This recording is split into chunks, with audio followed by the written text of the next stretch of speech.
Oi, pessoal. Tô aparecendo? Oi, pessoal. Voltei. Tive um problema de conexão. Vou chamar aqui a Natália de novo, tá? Só um minutinho. Natália recebeu. Ah, voltou. Oi, gente. Então, voltando, a gente estava falando sobre TCE, sobre a classificação de TCE. Primeiro falamos da classificação em relação ao Glasgow, né? Leve, moderado e grave. Depois falamos que o moderado e o grave têm indicação de tomografia direto e que o leve a gente tinha que classificar em baixo, médio e alto risco. Então, o baixo risco é o TCE assintomático ou com sintomas leves, né? O médio risco é aquele paciente que teve num acidente, que teve vítima fatal, né? Ou um paciente que usa anticoagulante, ou um paciente que mantém muito confuso, ou paciente que está muito sintomático, ou uma dor de cabeça progressiva que está piorando. E o paciente de alto risco, a gente pode falar, um tipo de paciente é aquele que sofreu espancamento, então tem alto risco de lesões graves, e também os pacientes que têm algum déficit focal, né? Se o paciente tem uma hemiparesia, se o paciente tem algum sintoma focal, é um paciente que tem alto risco de ter ou anisocórico, né? Mesmo o Glasgow 15 tem um paciente que pode ter uma anisocoria por uma lesão direta. Então, um paciente que tem alto risco de apresentar alguma lesão intracraniana. Então, diante desse paciente com alto risco, TCE leve de alto risco, a gente também vai indicar tomografia. Então, além dessa classificação que a gente falou, existe também a classificação do trauma em aberto e o trauma fechado. O trauma aberto, em sua maioria, vão ser causados por lesões, né, pérfuro-cortantes ou uma lesão por arma de fogo, né? E as outras lesões, em geral, um trauma automobilístico, acidente de moto, tal, vai ser um trauma fechado. Diante das lesões possíveis de achar na tomografia, nós temos as mais comuns, as fraturas, né? As fraturas, elas podem ser classificadas em lineares e não lineares, o próprio nome diz, a linear, ela é mais alinhada, forma como se fosse uma linha mesmo. E a fratura, ela também pode ser em afundamento ou não afundada, né? Além disso, a fratura pode ser exposta, assim como qualquer parte do corpo, né? Quando a gente tem a exposição do osso com a ferida aberta. Além da fratura, a gente tem os sangramentos intracranianos. No paciente que a gente mostrou, a gente tem um sangramento extradural, que é um sangramento que fica embaixo do osso e acima da dura mater. Esse tipo de sangramento é comum nos pacientes que têm fraturas. E, além disso, ele também pode estar relacionado a um sangramento arterial, principalmente da artéria meningia média, né? Outro sangramento que a gente tem é o subdural. O subdural, ele fica embaixo da dura mater e em cima do cérebro. Ele é mais comum que o sangramento extradural e num trauma, na maioria das vezes que ele está presente, ele é o causador dos sintomas do paciente. Outro tipo de sangramento que a gente pode apresentar é o sangramento intraparenquimatoso, que é a contusão cerebral. A contusão, a maioria das vezes, ela é localizada no lobo frontal, temporal, mas também pode ter em várias outras localizações, dependendo do tipo de trauma que o paciente apresentar. E todos esses sangramentos, fraturas, esses tipos de lesões, a indicação entre cirurgia e não, ou não, vai ser de acordo com o tamanho do sangramento, de acordo com as condições clínicas do paciente. Então, são vários pontos que a gente avalia, né? A fratura, por exemplo, toda fratura craniana que tiver um afundamento, fratura exposta, a gente tem que operar. No hematoma extradural, um hematoma que tem um efeito de massa, um desvio de linha média, né, que empurra o cérebro para o outro lado. Em geral, também a gente vai ser um tipo de indicação cirúrgica. O subdural, quando tem mais de 1 centímetro, ou desvio de linha média, também tem indicação cirúrgica. E tem alguns pacientes que a gente não faz cirurgia, mas que a gente precisa monitorar a pressão intracraniana. Por exemplo, às vezes um paciente tem uma hemorragia subaracnoide, tem um sangramento discreto, mas é um paciente que está lá em Glasgow 8, anisocórico. Então, ele não tem um sangramento que tem necessidade de drenar, mas a gente tem que monitorar a pressão dentro da cabeça. Eu lembro quando eu era acadêmica e falava, monitorar a pressão intracraniana. Eu não tinha nem ideia de como que era feito isso. Então, é um procedimento, né, uma cirurgia, em que, em geral, a gente faz um orifício de trepanação no crânio e coloca um catéter. Esse catéter ele pode ser intraparenquimatoso, ele pode ser subdural, ele pode ser intraventricular, que aí a gente faz uma derivação ventricular externa e ela, além de monitorar a pressão, ela pode servir para drenar líquor também por esse local. Então, tem alguns paciente que não tem indicação cirúrgica, mas tem um TCE grave com algumas lesões intracranianas, mesmo não sendo a lesão indicação de cirurgia, tem indicação de monitorar a pressão intracraniana. E no paciente que a gente olha a tomografia e está normal, será que precisa monitorar a pressão intracraniana?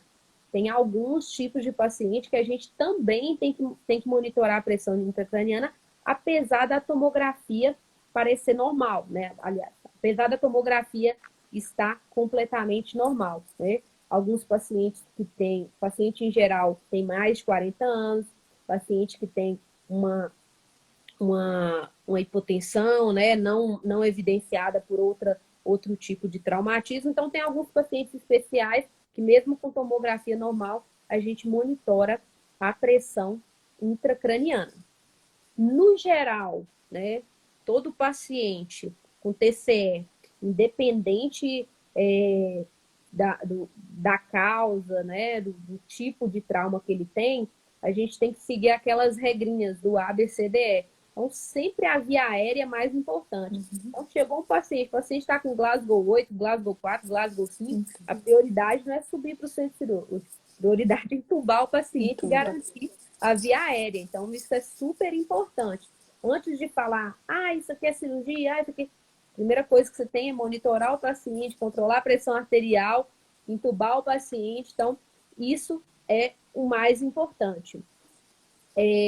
Além dessas questões, indicação cirúrgica, tem uma coisa que a gente também tem que tem que pensar, que é a lesão axonal difusa.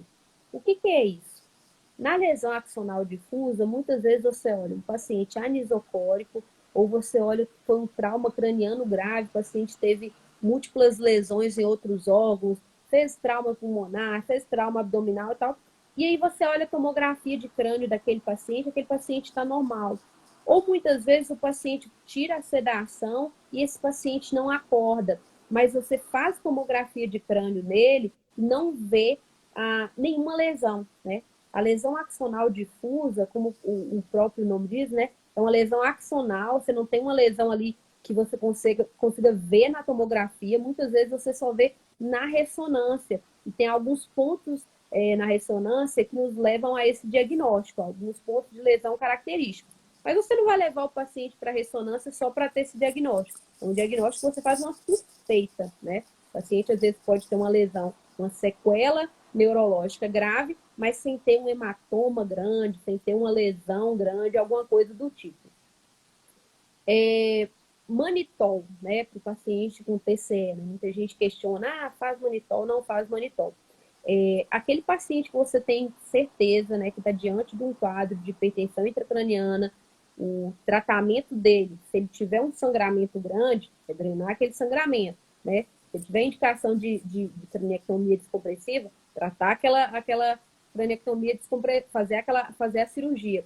Mas aí, às vezes, você está num local que você não consegue levar o paciente imediatamente para o centro cirúrgico, vai demorar muito. Então, uma medida ali imediata que pode, né, reduzir a hipertensão intracraniana é o manitol, ou outra ocasião que a gente usa é o paciente que já está com um monitor de pressão intracraniana, e aí você usa o mannitol ou a salina hipertônica para baixar a pressão quando o monitor mostra que a pressão está acima de 20.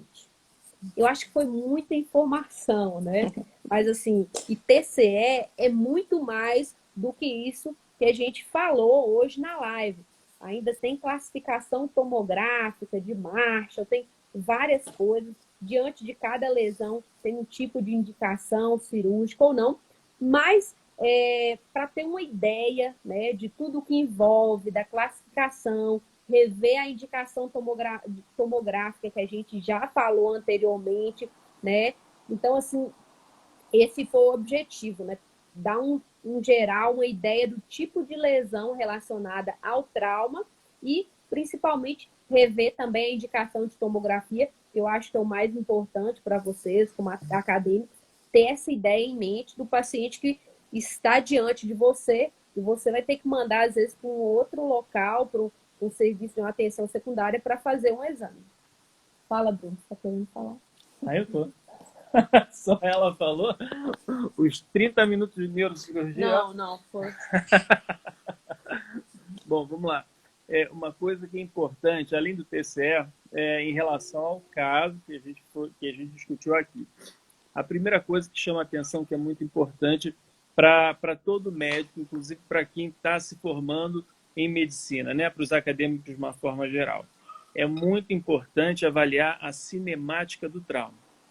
A gente está falando de TCE, agora eu vou falar um pouco de trauma. Eu tive a oportunidade de ter fundado a Liga de Trauma da UFRJ, na época, isso tem, caramba, mais de 10 anos, 15 anos, ficando velho.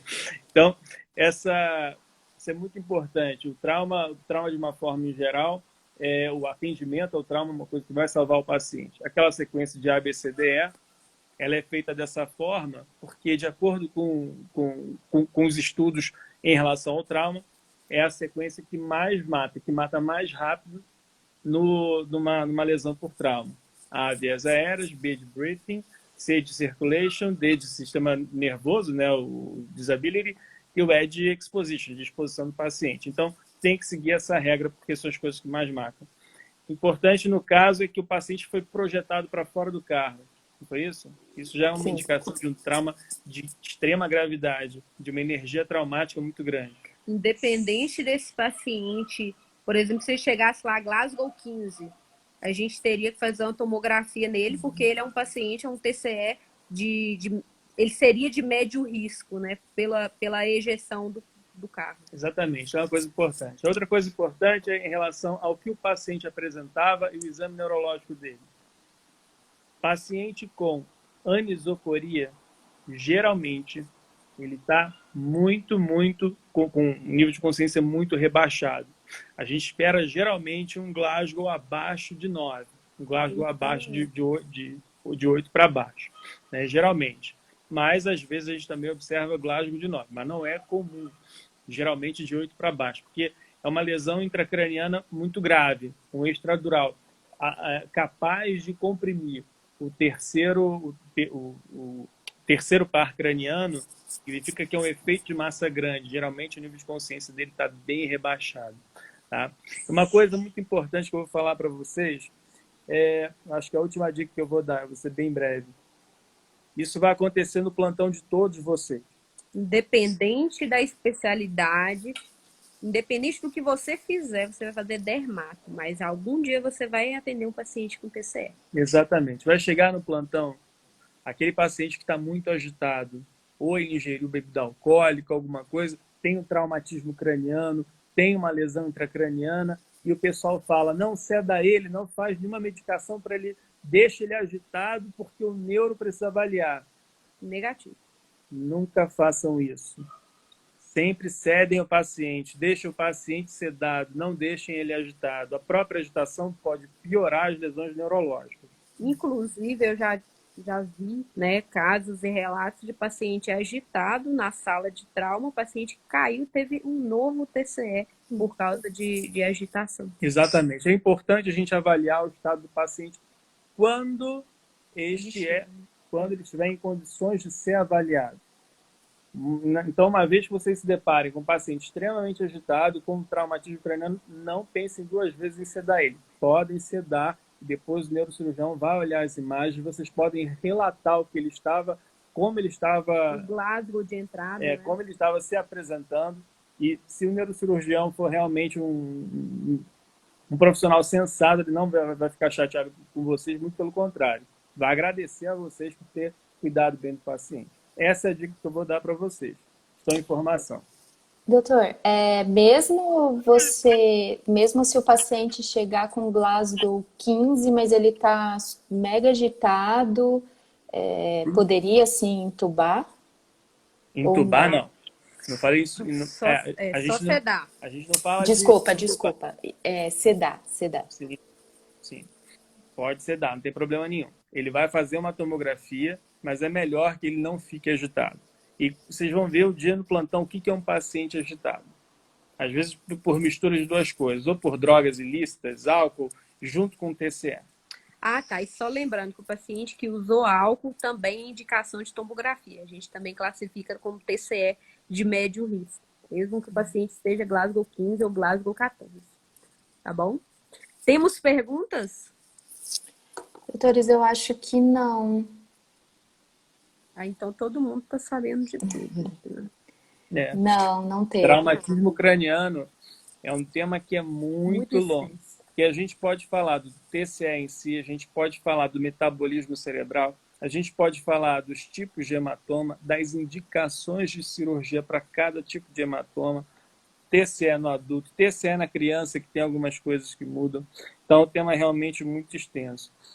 Mas o mais importante é a gente fazer um apanhado geral para vocês terem a curiosidade de estudar em casa, de aprofundar os conhecimentos em casa. É óbvio que se quiserem sugerir mais temas para a gente, uma coisa mais específica, a gente vai ter todo o prazer em falar aqui. O TCE Chegou uma pergunta. Estou vendo a pergunta aqui, ó. Ah, tá.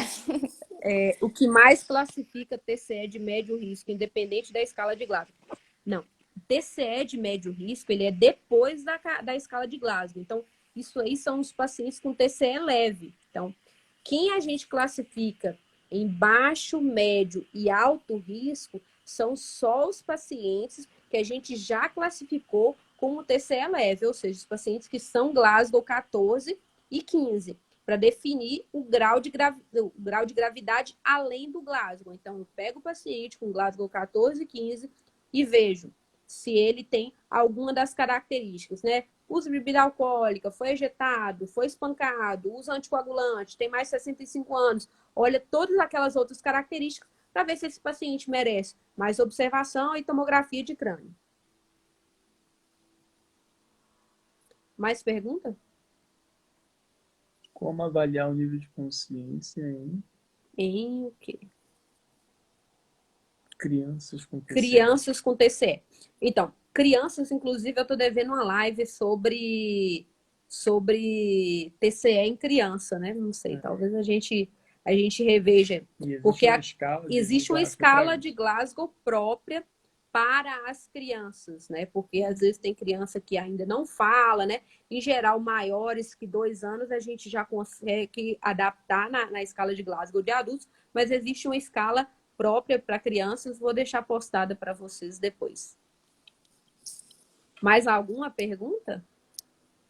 Acho que não, né? Acho que não. Ó, e também, para consolidar mais a indicação de tomografia, revejam a nossa live, que inclusive foi a nossa primeira live, né? Que foi a live sobre indicação de tomografia de crânio no TCE. E aí, para saber mais a respeito, relembrar a indicação de tomografia, além do que a gente está falando aqui hoje. Tem mais o quê?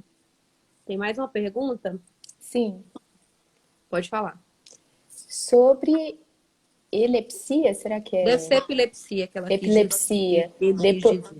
Depois de um abscesso cerebral, tem cura ou não? A gente, na verdade, quando a gente responde as perguntas, né? A gente... responde, então. Então tá. Essa pergunta, apesar de não ser relacionada ao tema de hoje.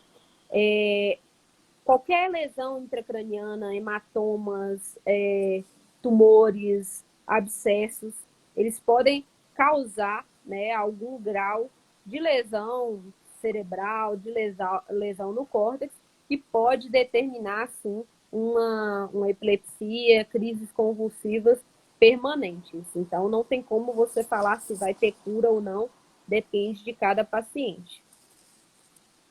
Tem mais uma pergunta aqui. Lâmpada fluorescente em TCE causa convulsão?